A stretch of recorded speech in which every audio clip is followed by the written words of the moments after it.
Questions without notice. I'll give the call to the Honourable the Leader of the Opposition. Thank you very much, Mr Speaker. My question is to the Prime Minister. Last week I met with Louis and Tess, who run a cafe in Fairfield. Louis and Tess were promised that a Labor government would bring down power prices by $275 a year. But Louis and Tess are facing a 56% rise in power prices over the next 2 years and are forced to take measures like turning off the air conditioning to try and rein in surging costs. Will the Prime Minister apologise to families and businesses like the one Louis and Tess run for not delivering on his $275 commitment to cut electricity prices? Order. Members on my right will cease interjecting. The Prime Minister will be heard in silence. I give the call to the Prime Minister. I thank the Leader of the Opposition for his question. We stand by the evidence, which is that renewables are the cheapest form of power. And the best way to get power prices down is to get renewables up. And that's exactly what this budget has done. Nearly $24 billion for clean energy, investing in Marinus Link, renewable energy zones, offshore wind, pumped hydro, community batteries, solar banks, all of it making up for a decade of neglect, a decade of denial, a decade of chaos. We had on those opposites watch 4 gigawatts leave the system and 1 gigawatt come in. That's what occurred from those opposite. Now, common sense tells you that with demand and supply, if you have less supply but demand is going up, then you will have pressure when it comes to prices. But, of course, those opposite were too busy fighting for power amongst themselves to worry about generating power for the country. That's essentially the problem that occurred. The Leader of the Nationals. That's essentially the problem that occurred. They had a rotation of ministers. They had every time that we had the potential of an energy policy being adopted, even ones that could have been adopted with bipartisan support, instead of adopting them, they just rolled the leader. That's what occurred. Order. They were too busy worried about their own power squabbles. Will pause. The Manager of Opposition Business on a point of order. Well, Mr Speaker, on relevance, I ask that you follow the tradition of Speaker Jenkins and direct the Prime Minister to relate his material to the question at hand, not some kind of historical excursion. He's looking for every reason to avoid answering a clear and direct question. You may resume your seat. The Leader of the House. To the point of order, Mr Speaker, this was hardly a tight question. It went for the full 30 seconds available and asked what the impacts were on a cafe in Fairfield of electricity prices. Now, the Prime Minister is going to exactly why there's pressure on those families and those households and their businesses right now. Order. The Prime Minister is in order. The question was about power prices and the question was about commitments about those prices. I'm listening carefully to the Prime Minister and I give him the call. Yes, Mr Speaker. Thanks very much, Mr Speaker. Of course, what we know is that there are two big reasons why there are pressure on prices at the moment. One of which is, I've outlined already, is the failure of those opposite to actually build enough supply to generate power in the country because they were too busy worried about power struggles within themselves. But the second, of course, is, and this might be a news release for those opposite, the fact of the Russian invasion of Ukraine has led to global power prices rises that has occurred throughout the entire world. It seems oblivious to those opposite that this has occurred, but it is just a fact. The member for Deakin will cease interjecting. Order. When the House comes to order, the member for Aston and the member for Herbert will cease interjecting so we can hear the member for Robertson and give him the call. Thank you, Mr Speaker. My question is to the Minister for Aged Care. On Friday, the Fair Work Commission awarded a 15% pay rise for aged care workers. How does this put security, dignity and humanity back into the aged care system for workers and older Australians. Give the call to the Minister for Aged Care and the Minister for Sport. I thank the member for Robertson for his question and acknowledge his service as an emergency department doctor over the years. He knows very well the importance of our election commitments like 24/7 nurses back into residential aged care to take the pressure off our acute care system and the people like him in emergency departments across the country. I am confident that aged care workers like Aditi and Tiana at Orem Terrigal are grateful that he is there fighting in their corner. And fighting we are, because after only 5 months in office, we have now addressed 37 recommendations of the Royal Commission into aged care, 37 of 148, compared with only 9 of 148 that were addressed by the previous government in 15 long months, where aged care workers were crying out for assistance. And now, on Friday, aged care workers have this result, and I want to thank those workers for bearing with us and all of the people that supported them, the families, the sector, the people in this place who have fought for a pay rise for aged care workers for so very long. It is hugely welcomed. It is desperately needed, because a key part of the Albanese government's commitment to fixing the crisis in aged care is our steadfast support for the skilled and dedicated aged care workforce who stand among our frontline pandemic heroes. And I'd specifically like to recognise our home care workers who will receive this 15% interim pay rise, who drive from home to home, often unpaid, trying to support and prioritise huge client loads. These workers play such an important part in helping people maintain their dignity and their independence as they want to age at home. And so prior to the election, we promised to support a meaningful pay rise for them and for people in residential aged care. And within weeks of being sworn into government, we delivered on that promise. And now, just 5 months into government, we have this decision, a meaningful pay rise and a very important first step. We welcome the Fair Works interim decision to increase wages of direct care workers in both home and residential care by 15%. Working in aged care is difficult. It is physically and emotionally demanding, and it is skilled work. And then you had COVID that made everything 10 times worse. So in May 2021, I met, and many of us on this side of the House met with Jude, whom you might remember for her fabulous pink hair, who said to us that she loves the work that you do, but love does not pay the bills. So it is for people like Jude that we have been fighting. It is for people like Jude that we will continue to fight, as this is step 1 of a 3-step process to keep this process going. I'd also acknowledge Teresa, a home care worker who many of us have seen in this place fighting for a pay rise for people like the colleagues that she wants to support. She can't afford to do the job that she loves. She can't afford to pay for the petrol to fill the tank to drive from home to home as a home care worker. This 15% interim pay rise will bring some relief to her and allow her to keep doing the job that she loves. And that is the right thing to do. It's also the smart thing to do, because we need to bring workers back into the aged care workforce. We need to fill the staff shortages after 9 years of neglect. And that'll do. His time has expired. Give the call to the Deputy Leader of the Opposition.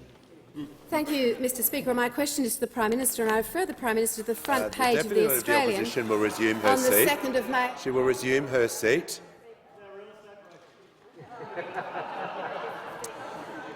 Order. The Deputy Leader of the Opposition knows my position on props. I'm going to. The member for Longman. I'll ask the Deputy Leader of the Opposition to begin her question again, without the use of a prop. My question is to the Prime Minister, and I refer the Prime Minister to the front page of The Australian on the 2nd of May this year, titled "Life Will Be Cheaper Under Me," where the Prime Minister said, "Labor has real lasting plans for cheaper electricity and cheaper mortgages. Given the budget confirmed power prices will rise 56% and interest rates have already gone up 6 times since the election, how can the Prime Minister seriously suggest that life is cheaper under Labor? Why won't he say sorry for yet another broken promise?" The Deputy of the Opposition will resume her seat. Order. I specifically asked the Deputy Leader of the Opposition not to use a prop. If she does that again, she'll be asked to leave the House. I can't be clearer than that. That goes for every member in the House. Nice try. I give the call to the Prime Minister. Thanks, Mr Speaker. I always read the front page of The Australian, Mr Speaker, so I did read that. I read the front page of every newspaper in this country to try and keep on top of where things are. And a couple of weeks later, in May, the first interest rate increase occurred by the Reserve Bank on their watch, and I thought they were in government at that point in time. But what we also know is that there was also scheduled to be an increase in energy prices, in wholesale prices, at the same time. But I didn't get to read about that on the front page of The Australian. I didn't get to read about it. And I wonder why that is the case. Because it was scheduled to occur during the campaign, just like the interest rate increase occurred during the campaign. But we knew about one, but we didn't know about the other. We didn't know about the other. And we didn't know about the other because someone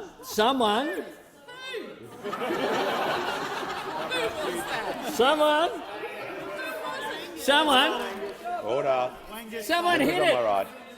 Someone actually introduced a change in the law so that people couldn't know that there was this wholesale price scheduled to occur. And what date did they pick? What date did they pick? Because the election was on May 21. So do you think they picked a day before May 21 or after May 21?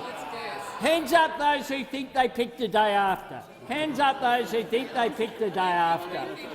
You are all right. They picked the day after because they were not transparent. They were not transparent about what they had intended, as a result of this government. Has the Prime Minister concluded his answer? He's concluded his answer. I give the order. When the House comes to order, I'd like to hear the member for Chisholm. Thank you, Speaker. My question is to the Prime Minister. What steps has the government taken to deliver on its commitment to get wages moving again? Great question. Give the call to the Prime Minister. I thank the member for Chisholm very much for her question. And one of my favourite days of the election campaign, I was with the member for Chisholm, indeed, when I was asked if I supported a pay rise of $1 for people who are on the minimum wage. And on that day I said absolutely, absolutely. And the response of the then government was that was loose.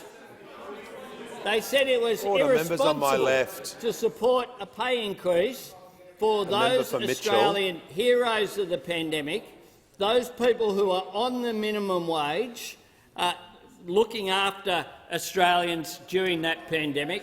And they said, no, can't have $1 increase, not $1 an hour, because that will ruin the economy. The sky will fall. A decade of low wages under those opposite being used as a deliberate design feature of economic policy. Well, we on this side of the House are getting wages moving again. And one of the first things that we did, of course, was make a submission to the Fair Work Commission saying that those people who are on the minimum wage deserve not to go backwards. And the Fair Work Commission granted an increase of 5.2%,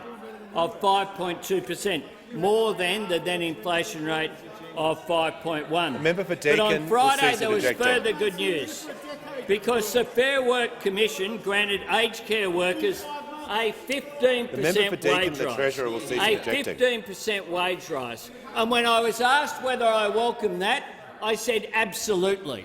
Those opposite who presided over a growing crisis in aged care but had contempt for those workers in aged care who worked under such critical circumstances during the pandemic in particular. They are heroes of the pandemic and they deserve more than our thanks. They deserve a pay rise. And that was something that was acknowledged by the Fair Work Commission. On the weekend, on the Sunshine Coast, I met with Deb and Glenn.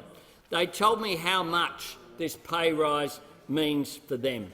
Aged care workers who go to work who love their work, who love the people that they care for. They certainly don't do it for the money. They do it for their care for fellow Australians. And the fact that those opposite find this somehow a contestable issue when I am praising aged care workers who look after our oldest Australians just shows the contempt that they have for old Australians who deserve dignity and respect. This week we'll have a chance with the Secure Jobs Better Pay Bill to actually take those principles even further and make sure we have an industrial relations system that works for people. Members, time has expired. I'd like to inform the House that present in the gallery today are a group from the Clinical Trials Patient Summit delegation. On behalf of the House, I extend a very warm welcome to you all. And I give the call to the member for Wentworth. Thank you. This question is for the Prime Minister. Does the Prime Minister agree that real effective wage rises in low-paid industries can be achieved through the awards, as has been shown this week in the Aged Care Awards, rather than through complex IR legislation that wasn't taken to the election, brings in small business and may delay wage rises in protracted negotiations? I give the call to the Prime Minister. Thanks, Mr Speaker. I'll start and I'll ask the Minister to continue as well. And I thank the member for Wentworth for her question and for her constructive engagement in this House. I think it is, though, not credible to say that we did not take our policy to lift wages to the election. We were very, very clear. We were very clear that we'd make wage theft a crime. We were very clear that we wanted to lift wages. We were clear that we would make submissions to the Fair Work Commission about those on the minimum wage, about those in the aged care workforce. We were very clear that we would make secure work an objective of the Fair Work Act. We were very clear that we would make gender pay equity an objective of the Fair Work Act.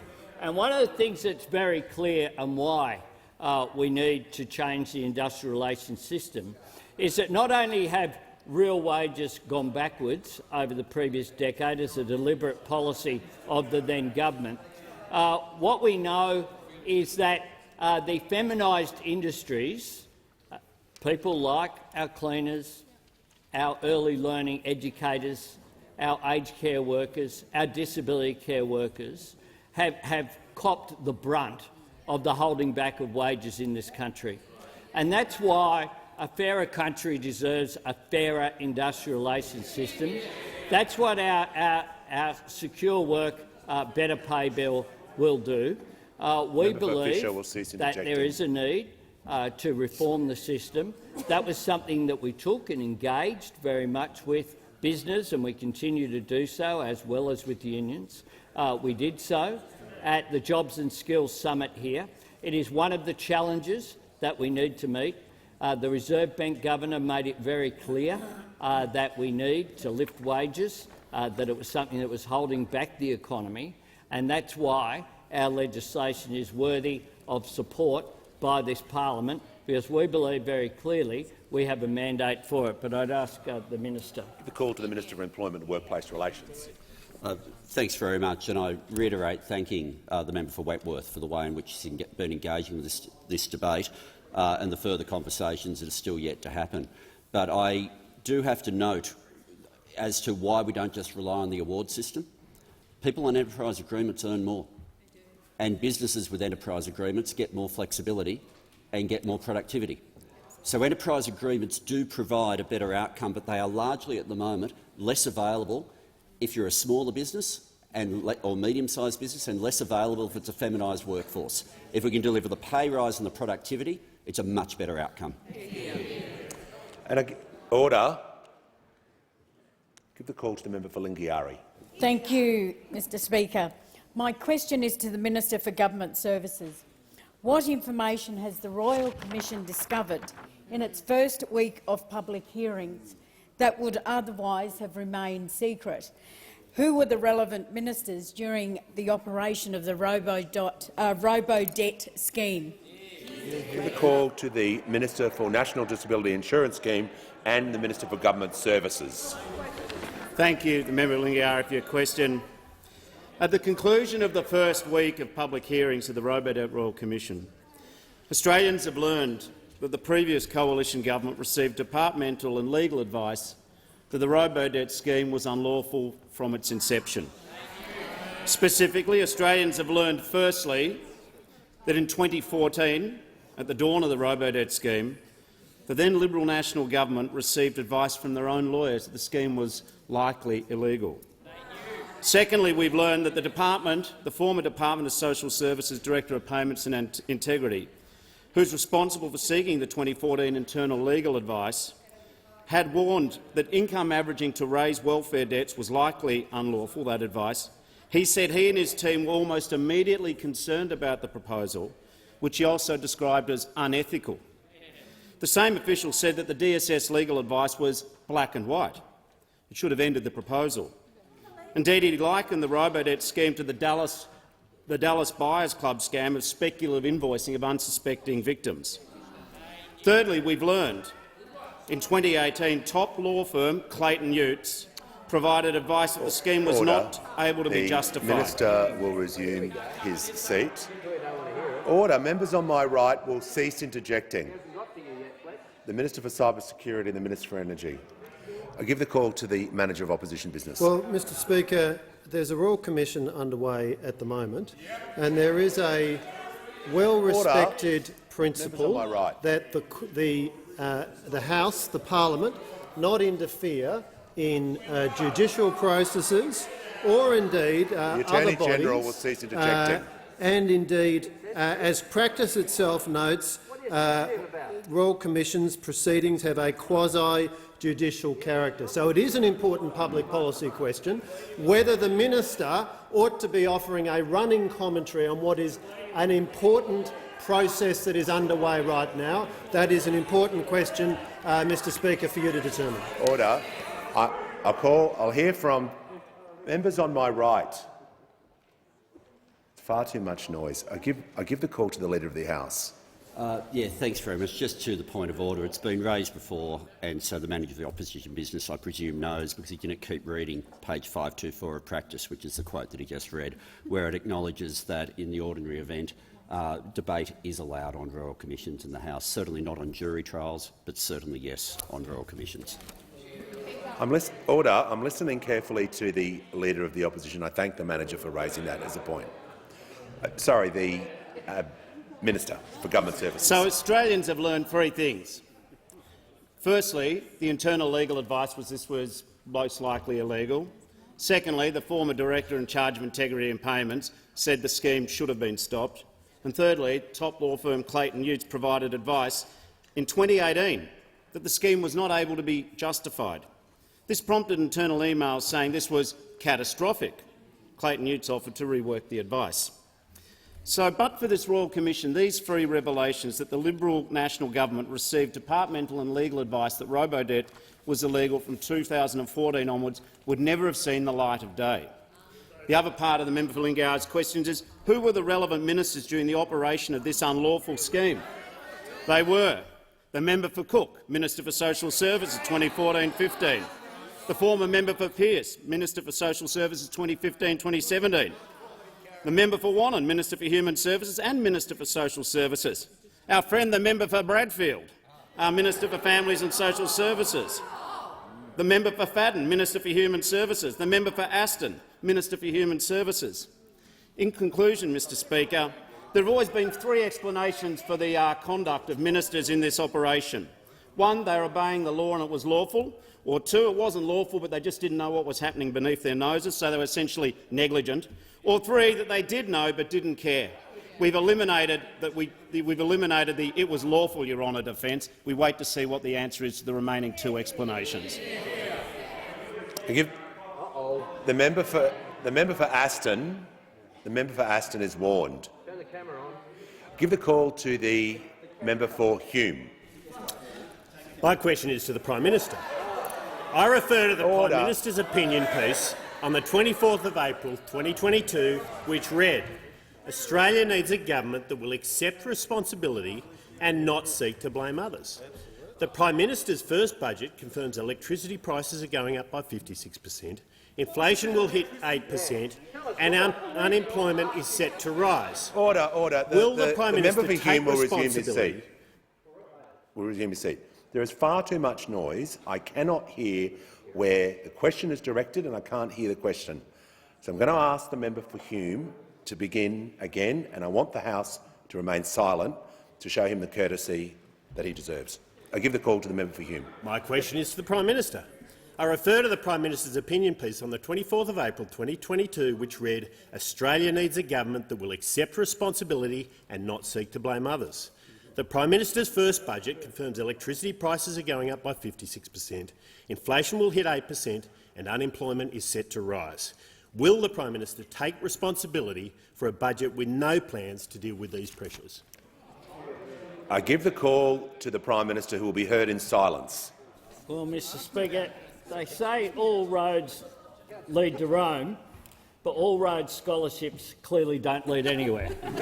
because the shadow treasurer. Members on my left will remain silent. The shadow treasurer had a moment of clarity recently. This is what he had to say about energy policy. He said this: "The development of interconnectors and transmission is critical to bringing new generation capacity into the energy system, while shoring up reliability and affordability across state borders." Pretty good statement. Pretty well done, Angus. The member for Hume. Then he went on to say thousands of kilometres of new transmission is likely to be needed to connect new generation. So you compare the rhetoric that they have and they had before the election, where they spoke about they were going to have all this new generation, but in fact they had 4 gigs out and only 1 gig in. They now are trying to run a scare campaign about transmission and that we should have an energy system without transmission. That completely contradicts what they said before the election. They didn't do anything about it. And they had some 22 energy policies and didn't land one. So it's no wonder that my friend the Treasurer here, and we've only got one, can't get a question from the Shadow Treasurer. Can't get a question from the Shadow Treasurer. All we get is recycled questions from the bloke who was the largest failure. Prime Minister will pause and order. The member for Moreton. And I give the... When the House comes to order, I'll hear from the member for Hume on a point of order. The member for Hume. Relevance, Mr Speaker, is a very clear question. Whether the Prime Minister will take responsibility for his failed budget. Resume your seat. The question was broad about the Prime Minister's budget, about inflation, about prices and other aspects. And order the Deputy Leader of the Opposition, while I'm speaking and ruling on the member for Hume, I'd ask the House to remain silent. The Prime Minister is in order and I give him the call. Thanks, Mr Speaker. In the point of order, the Shadow Treasurer then finally got around to asking a question about the budget. But he did it in a point of order rather than ask the question to the Treasurer, because he's simply not up to the task of taking on the Treasurer when it comes to economic policy. Those opposite were responsible for a decade of denial, a decade of failure, 22 different policy announcements, and didn't land one. Didn't land one. Not a single one, because they were too interested in the power struggles of their internals and not worried about powering up Australia by fixing up the energy sector. Order. We will do it. Prime Minister's time has concluded. I give the call to the member for Bruce. Thank you, Mr Speaker. My question is to the Treasurer. Could the Treasurer explain to the House in 3 minutes or less, how the budget responds to the challenge of rising inflation. I give the call to the Treasurer. Thank you, Mr Speaker, and thanks to the member for Bruce for asking that question with characteristic panache and class. Mr Speaker, the budget we handed down nearly 2 weeks ago was overwhelmingly influenced by the inflation challenge, and it was primarily a response to that challenge. And it had to be an inflation-focused budget because inflation is the #1 challenge facing our economy right now, just as it is for economies right around the world. And that meant that the budget had to deliver cost-of-living relief, and it had to invest in the drivers of the economy, and it had to start cleaning up the mess that was left to us from the wasted decade, and had to do all of those things without adding to inflation. And that's exactly what our first budget delivered. By providing targeted cost-of-living relief in areas like cheaper early childhood education and cheaper medicines, by investing in the capabilities of our people and the capacity of our economy with free TAFE and more university places, with the National Reconstruction Fund and our Powering Australia plan. And most importantly of all, when it comes to this inflation challenge, keeping spending under control and finding responsible savings in the budget. And this responsible approach to the budget marks a total change from what we got from those opposite over the previous 9 years. In our budget, an average 0.3% annual real spending growth over the forward estimates, compared to an average of 2.6% a year in their budgets, and that was before the pandemic. More than 90% of tax revenue upgrades returned to the bottom line in our budget, compared to 40% by the previous government, and $22 billion of savings in our budget, but not a single cent of savings on the expenditure side in the March budget handed down by those opposite. Now, we knew we had to act differently from our predecessors. We knew we had to be more responsible, and because we did that, this budget doesn't make our inflation problem worse. In fact, if we had done what they did and spent all of the revenue upgrades, that they had done that on 14 occasions, they spent every cent of the revenue upgrades, and that would have added another ½ percentage point to inflation over the next year, and interest rates would have to go even higher as a consequence. So the budget, Mr Speaker, was right and responsible. It was defined by the times and it was designed for the times, and it will help us steer us through the difficult days that are ahead of us, so that we can build an economy that does get wages moving again after a wasted decade of wage stagnation. It will deal with the aged care crisis that we inherited, the energy policy chaos that we inherited, the labour shortages that we inherited, and begin to deal with the $1 trillion of debt that those opposite left behind with almost nothing to show for it. Give the call to the honourable member for Cowper. Thank you, Mr Speaker. My question is to the Prime Minister. The Heritage Hotel in Dorrigo in my electorate of Cowper has their electricity supply contract due to be renewed next year. They've been informed that the hotel's annual electricity price is set to increase by $25,000, or almost 60% in 2023. Why are businesses like the Heritage Hotel in Dorrigo having to pay for the Prime Minister's broken promise to cut power prices? Give the call to the Prime Minister. Thanks very much, and I thank the member for Cowper for his question. Indeed, Dorrigo's a great town. He's very privileged to represent such a great local community. You might like to tell the small business, though, that in the hidden power price increase, that small businesses in New South Wales were due to, according to the release, of course, that was the 25th of May. 25th of May, I don't think it's very hard for you to blame this side of the House on, was due to go up by 19.7%. 19.7% as a result. 19.7%.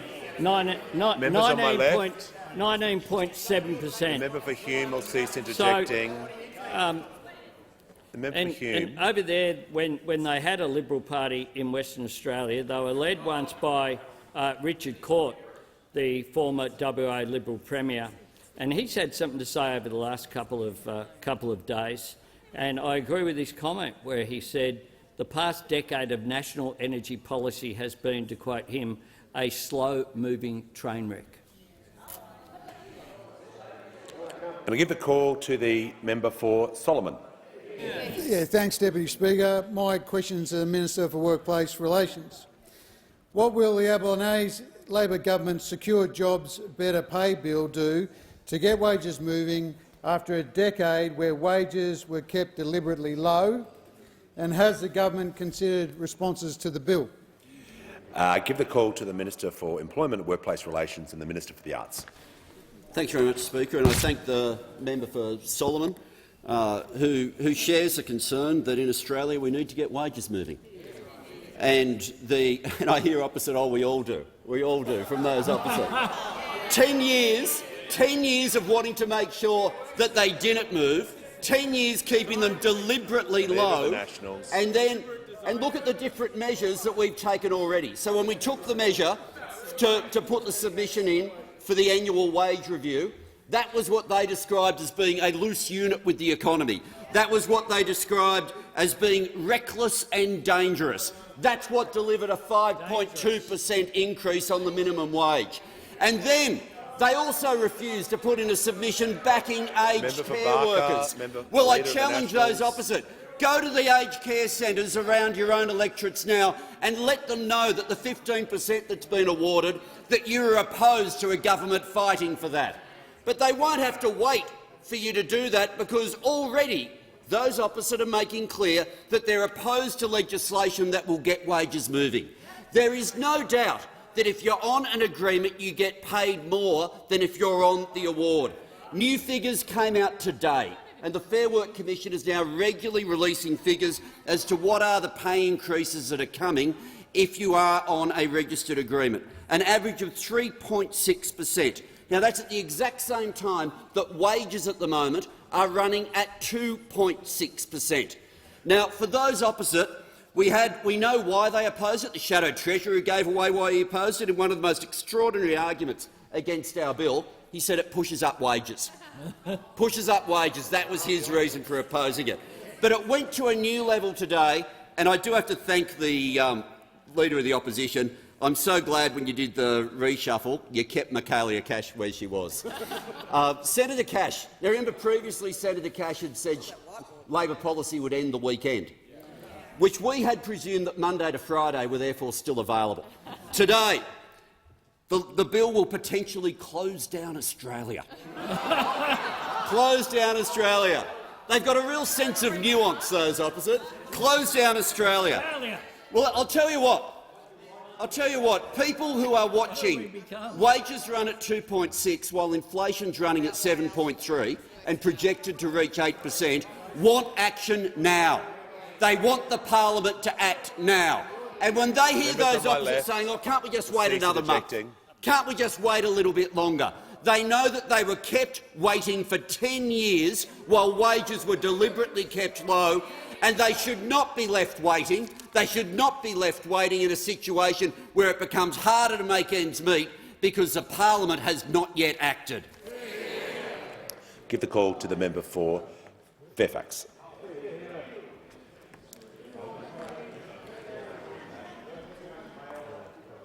Mr Speaker, my question goes to the Prime Minister. The government's budget has disproven the Reputex modelling behind Labor's Powering Australia energy plan. And I note over the weekend that the Department for Climate Change, Energy, the Environment and Water has removed reference to that modelling from its website.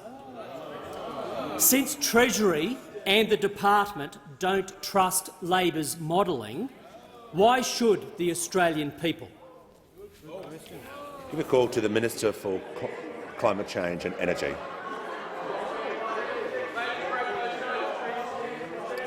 Order. Members on my left will cease interjecting. The member for Fairfax was heard. I'll get to you in a minute. The member for you got to wait for the Leader of the Nationals. The member for Fairfax was heard in question. So will the minister. I'll give him the call. Well, thanks very much, Mr Speaker. And I thank the honourable member for the question about modelling. And yes, the modelling commissioned by the Labor Party in the opposition is very important because it underlines the fact that renewable energy is the cheapest form of energy, Mr Speaker. It underlines the fact that renewable energy will create jobs across our country, Mr Speaker. Now, we understand that. Any sensible economist understands that. Those opposite are still struggling with that, Mr Speaker. They're still struggling with that. They think that the cheapest form of energy is nuclear, Mr Speaker. They think the cheapest form of energy is nuclear. The Leader of the Opposition was asked the other week about nuclear energy being more expensive, and he said, no, no, no, Chris Bowen, that's an assertion by Chris Bowen. It's not supported by the facts from Europe and North America. Now, the Leader of the Opposition is on to me, Mr Speaker. He's on to me. I did call the CSIRO and Australian Energy Market Operator, the GenCost report, and asked them to write that nuclear energy is the most expensive form of energy. Then I got on Stanford University and asked them. Then I got on to Harvard University and asked them. Then I got on to the International Energy Agency and asked them. Then I got on to the International Nuclear Report and asked them. These are all groups who say that nuclear energy is the most expensive form of energy, but it has passed by the Leader of the Opposition, Mr Speaker. The member for O'Connor, I'm trying to hear from the Manager of Opposition Business. I'll give him the call. Well, Mr Speaker, on relevance, you have previously asked a minister to return to a question because he's, quote, had a preamble. The minister has had a preamble and needs to answer the question, why has the modelling been taken down from the website? The question contained more than that one component, but I'm listening carefully to the minister and ask him to return to the question specifically regarding the modelling, and I give him the call. Thank you very much, Mr Speaker. And we're happy to talk about modelling. I look forward to the opposition releasing modelling of the impact of nuclear energy on power prices. I look forward to the opposition releasing information as to where the nuclear power plants will go. I mean, will it be in Yeppoon or in Yeppen? Where will it be, Mr Speaker? That's what we want to know. The LNP, Mr Speaker, stands for Local Nuclear Power Plant, Mr Speaker. The member for Fairfax was warned numerous times he will now leave the chamber under 94A.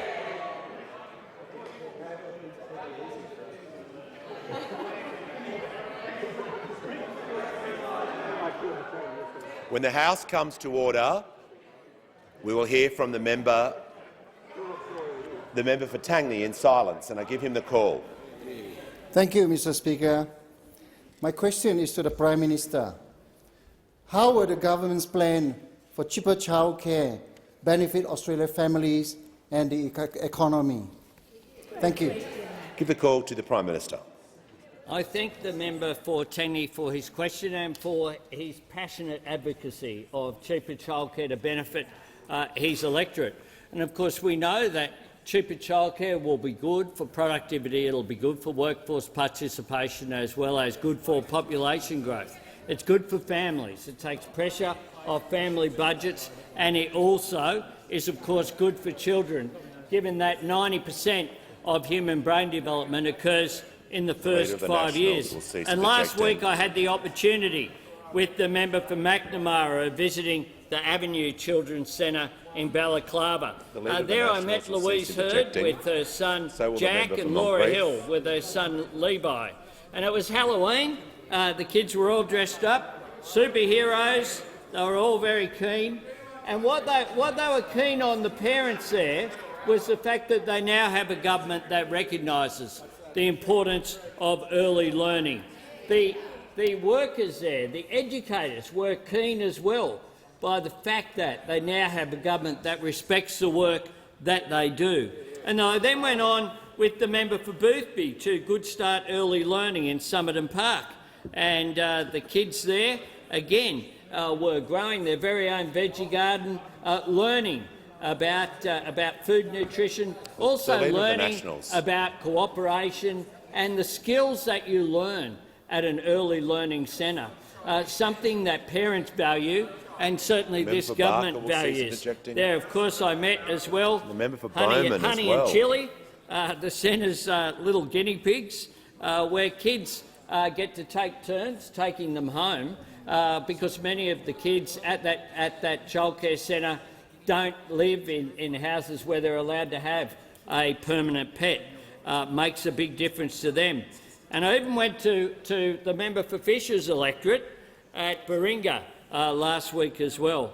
And there, of course, we had there on the Sunshine Coast a growing community full of families who really said to me very clearly, thank you for the government's actions which will make childcare cheaper, which will be able to help Baringas on the Sunshine Coast in a region, in Queensland. The Leader of the Nationals will cease interjecting. I do have to educate those opposite Queenslanders the Leader of the about Nationals where places are. This is a brand new centre in what is a growing new suburb of Baringa. And there, of course, I thank the children there for giving me a book. If I was Prime Minister, they wrote and illustrated themselves.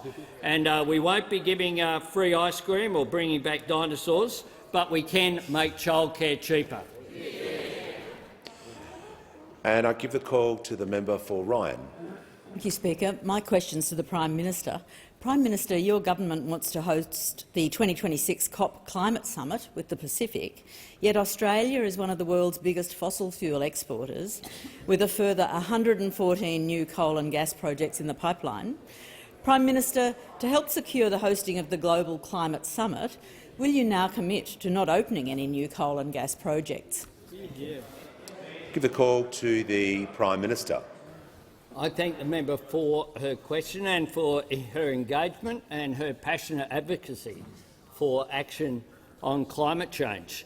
The government will be implementing the plan that we took to the election, our Powering Australia plan, our plan to reduce emissions by 43% by 2030, our plan to engage with our Pacific neighbours. At the Pacific Island Forum, which Prime Minister Bainimarama hosted in Fiji, it was clear to me that the entry card to get into discussions around the globe is action on climate change, is taking climate change seriously. And the fact is that the communique from that summit, from the Pacific Island Forum, welcomed the Australian government's new position, welcomed it, as it's been welcomed around the world, as it's been welcomed in North America by President Biden and Prime Minister Trudeau, as it's been welcomed in Europe by the European Commission, as it has been welcomed and will be welcomed at the COP, which the Minister will be attending next week on behalf of the Australian government. Australia is now back engaged with the global challenge of dealing with climate change. And we know that one nation alone can't deal with it. We need to be part of bringing the community with us, and we need to be part of bringing the whole globe with us as well, which is why I've been very pleased in the discussions I've had. In most countries, this is not a partisan issue. I discussed with the new Prime Minister, Rishi Sunak, just last week, and the first issue that we discussed as the Prime Minister of the United Kingdom, a Conservative Prime Minister and an Australian Labor Prime Minister, was action on climate change and our common positions on that, just like I had that discussion with Prime Minister Johnson when he was in office and Prime Minister Truss when she was in office as well. The extraordinary thing about when you engage with international leaders, and we will be engaging to secure the hosting of the COP in a few years' time, and we will be attempting to host that with our Pacific neighbours. We're receiving strong support from around the Pacific for that objective. It would be a good thing for Australia to do, and I look forward to success and to notifying the Parliament and for us to working to host what is a very important international event. Give the call to the member for Bennelong. My question is to the Minister for Early Childhood Education. How will the Albanese Labor government's plan for more affordable early childhood education and care alleviate pressure on families struggling with the cost of living? Give the call to the Minister for Early Childhood Education and the Minister for Youth. Thank you, Mr Speaker, and I thank the member for Bennelong for his question and acknowledge his commitment to young families in the electorate of Bennelong, 9,400 of which will benefit from the legislation that we introduced to make early childhood education and care more affordable. More affordable, Mr Speaker, for 1.2 million families right across Australia, including 9,400 in Bennelong. As the member knows, access to affordable early childhood education is great for our children. As the Prime Minister mentioned in his previous answer, rightly so, mentioning that 90% of a child's brain develops before the age of 5. And it's vital part of a child's development is that access to early childhood education, good quality early childhood education. But it's also a vital part of our economy, Mr Speaker, a very important part of our economy. Because it's important for parents, and particularly women who happen to be the primary caregivers most of the time, who are looking for opportunities in the workforce. But of course, even when women get those opportunities in the workforce, there are barriers to them participating, whether it's opportunities for further study, opportunities to develop their careers, or opportunities to take on more hours. There are structural barriers, and the cost of affordable early childhood education is one of those barriers. By making early childhood education more affordable, what we're actually doing is achieving substantive equality for women, something that those opposite voted against substantive equality for women, because it's not just about providing opportunity, but creating the conditions under which women can undertake and take advantage of those opportunities by being able to go back to work, by being able to take on extra study or extra hours. But, Mr Speaker, like the member for Bennelong and like the members on this side of the House, I've also met with families in my electorate of Cowan who would like to be able to go to work, would like to be able to supplement their household income, particularly at a time where we know families and households are doing it tough, and they can't do it because of the competing pressures on the family budget.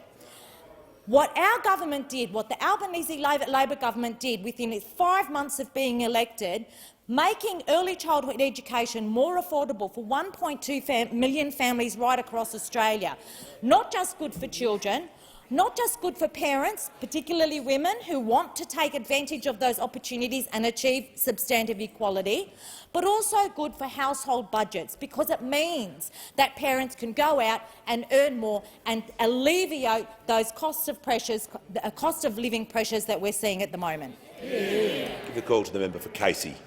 My question is to the Prime Minister. Prime Minister, under your budget, how much will gas prices go up by? I give the call to the Prime Minister. I thank the member for his question. And I note that, remember, there was a time where questions used to get asked on this side of the House by Dixers, and they spoke about the gas-led recovery. The gas-led recovery. Then they put Angus in and they spoke about how they actually appointed Andrew Liveris, who I'll be meeting with this afternoon, actually, Mr Liveris. He's a quality person. He's someone who's been put in charge of— Prime Minister— Seriously. Will pause. The Prime Minister has been answering the question for 30 seconds, so I'll hear from the Leader of the Opposition out of courtesy. Well, on relevance, Mr Speaker, the question was, Prime Minister, under your budget, how much will gas prices go up by? Nothing broader than that, as tight as you've requested. And, Mr Speaker, he refuses to answer a basic question. So the question was about— the Leader of the Opposition has raised his point of order. He may resume his seat. The Prime Minister— the question was about gas, and the Prime Minister is referring to gas. I'm listening carefully to his answer. And I give order on my left, and I give him the call. Thanks, Mr Speaker. I'm certainly talking about gas, which is what the question was about. Not the gas coming from those opposite, members on my but left, the gas in the system that we need. And what we used to have was that we used to have questions of the Minister. The Leader of the Opposition The Leader of the Opposition will cease yelling across the He's table. very angry, Mr Speaker. Order. Order. The House will come to order. I'm trying to hear the Prime Minister, but the yelling on the left makes it almost impossible.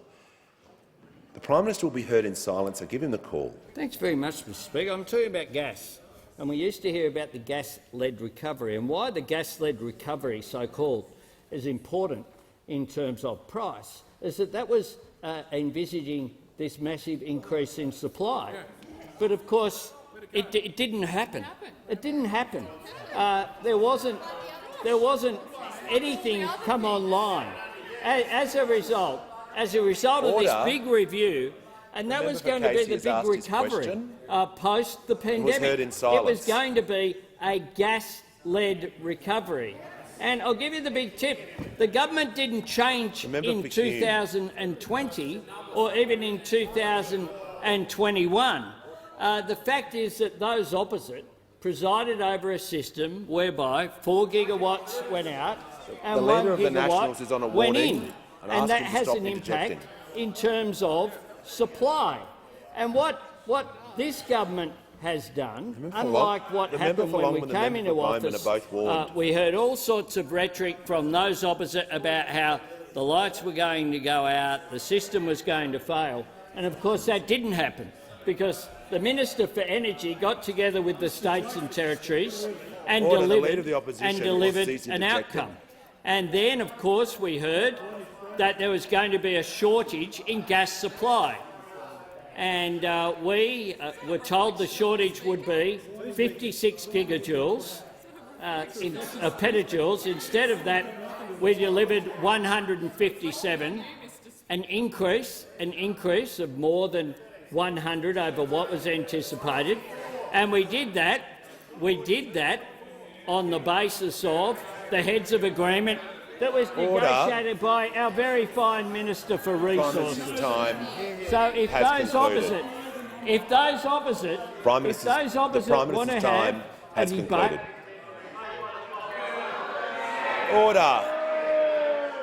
Order. There is far too much noise on my left. I give a call to the member for Holt. Thank you, Mr Speaker. My question is to the Assistant Treasurer. How is the Albanese Labor government helping protect Australians from scammers after a decade of inaction? Give the call to the Assistant Treasurer. I thank the member for Holt for her question and congratulate her on her election to this parliament. From Colombo in Sri Lanka to the federal parliament, hers is a magnificent migrant story, adding to the lustre of this parliament. Today I had the great honour of announcing the establishment of a national anti-scam centre, fulfilling an election commitment. It will monitor and respond in real time the pandemic of scams that is going up and up and up. We will have new codes of practice and we will bring together the capacity and the expertise across the Commonwealth, state and territory governments, regulators, but importantly telecommunications companies, banks and the finance sector, bringing together the expertise to ensure that we can track scams down and protect consumers. Our objective is to ensure that for scammers, Australia is the destination of last resort. Scams have gone through the roof. We learnt today from the ACCC $2 billion have been lost to scammers over the last 12 months, $4 billion projected over this year. The Minister for Home Affairs advises us that every 7 minutes there is an attempted data breach in this country, average cost to business and households $40,000. It is easy to dismiss this as something which is just preying upon the helpless and the gullible.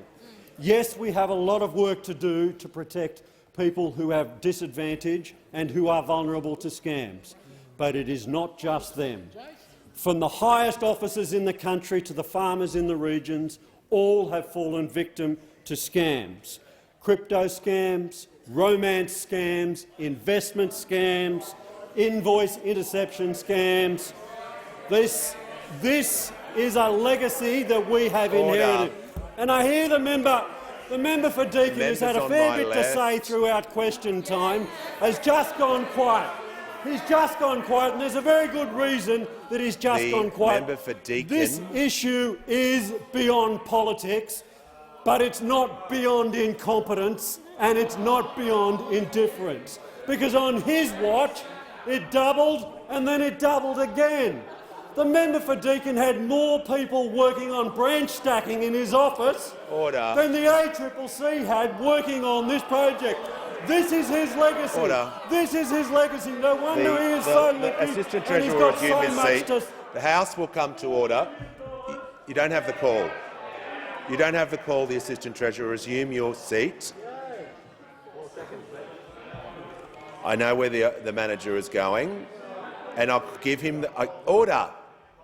I give him the call. I give him the call. This breaches a whole series of standing orders, reflection on members, offensive words. He ought to be very firmly told that this must not happen again, Mr Speaker. I uphold order. I uphold the point of order and ask the minister to, regarding the member for Deakin, ask him to withdraw that point that he made about him, to assist the House. Withdrawn, but this is a legacy of negligence. A legacy of negligence, and it is on their head, and Australian businesses and households are The paying minister's for it. time has expired. Order. Members on my left. I give the call to the honourable member for Mackellar. Thank you, Mr Speaker. My question is for the Treasurer. Over the last 3 decades, Australia's petroleum tax has collected a paltry amount of revenue from the sale of our natural resources, compared with other countries. While Norway collected trillions of dollars of wealth for their citizens, Australia's petroleum tax has declined from 19% of total oil and gas sector revenue in 1992 to just 1% in 2020. What will the government do to fix Australia's broken petroleum tax system? Give the call to the Treasurer. Thank you, Mr Speaker. Can I thank the member for Mackellar for her question and for her engagement on the budget and on the PRRT in particular. It's worth the House noting, Mr Speaker, that with the member for Mackellar's one question, she has asked more questions about the budget in the last 2 question times than the Shadow Treasurer has already with that one question, Mr Speaker. Now, as the member for Mackellar knows, the war in Ukraine is pushing up substantially the price of gas, and that has a range of consequences, which I'll come to in a moment, but it also does have consequences for the budget. And what we've seen in the last little while is an increase in the PRRT take, but I do understand that there is a view in the community, perhaps the view that the member for Mackellar shares, judging by the question, that there is an appetite for Australians to get a decent return on the resources that they own. But it is worth noting that even in the budget I handed down a couple of Tuesdays ago, the PRRT take for last year was about $1.6 billion. For this year it's expected to be about $2.6 billion. That's about $200 million more than was anticipated before the election. Next year a little bit more than was anticipated as well. And in addition to the PRRT take going up a little bit over the course of the next couple of years, the company tax take is also up, as people know, and we've got policies and plans to make multinational taxes fairer as well. But when it comes to the gas market, so we've talked about the consequences for the budget when gas prices are high, but there are obviously consequences as well for Australian industry and for Australians everywhere when gas prices are high. And that's why our priority has been, whether it's the good work of the Minister for Resources negotiating more supply, whether it's the work that we are doing together with the Minister for Industry and the Minister for Energy and others to strengthen the Code of Conduct, to make it mandatory and to introduce considerations of price into that work. This is important work. And when it comes to the PRRT, There's an element of bipartisanship in the sense that the member for Cook and then the former member for Kooyong introduced a review of the PRRT that the Treasury is yet to conclude. When they conclude, obviously I'll take their recommendations seriously. But even if we were to go down the path being proposed by a number of people around changing the PRRT, that wouldn't change some of the near-term pressures on the gas market and on the energy market more particularly as a consequence of the war in Ukraine. And so our near-term focus is on the Code of Conduct, is on price and supply. We think that's where our time is best spent, without taking some of these other options off the table when it comes to the future tax arrangements. Give the call to the member for Macquarie. Thank you, Speaker. My question's to the Minister for Local Government. How is the Albanese Labor government ensuring regional communities devastated by flooding have the funding they need to rebuild local infrastructure? Give the call to the Minister for Regional Development, Local Government and Territories. Thank you, Mr Speaker, and thank you to the member for Macquarie, who's experienced not only bushfires but floods over the last couple of years. And I know how important that engagement with your local councils in the Blue Mountains and Hawkesbury has been, and thank you for the advice that you've provided to me and my office. As a mayor of a former regional council, we experienced 9 declared natural disasters in 4 years, and the impact on communities, on businesses and on livelihoods is extensive and ongoing. Right now we're experiencing devastating floods. Over 100 local council areas across 4 states are currently declared natural disaster areas. I've been liaising with a number of mayors across the country, as well as members across this chamber, on the impacts being experienced by communities at this point in time. The cost to local councils is extraordinary, though.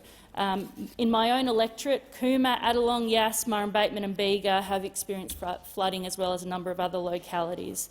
In Adelong, residents were ordered to evacuate, cars were swept away and paddock fences were erased, just like so many other places across our regions.